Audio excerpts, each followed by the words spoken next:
Mary Grace. Mary Grace, konnichiwa. Ito bago to, kagagawa ko lang.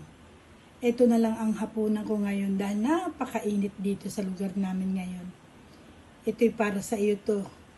Ginawa ko to, unang subo at huling subo at gitnang subo para sa iyo. Sana mabusog ka. Kahit man lamang sa pangarap, di ba?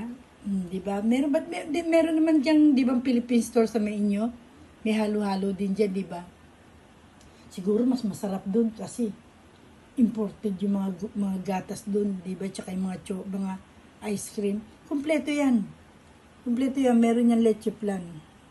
Para sa ito ha. O sige, kaya lang nga lang. Akong kakain kasi layo mo eh. Kung bakit kasi napadpad ka dyan sa Amerika, dapat dito ka na lang sa Japan. Charing. Charot. Good night and good evening and mapagpalang araw sa atin eh. Amen. Salamat sa iyo. Bye-bye mga. Okay.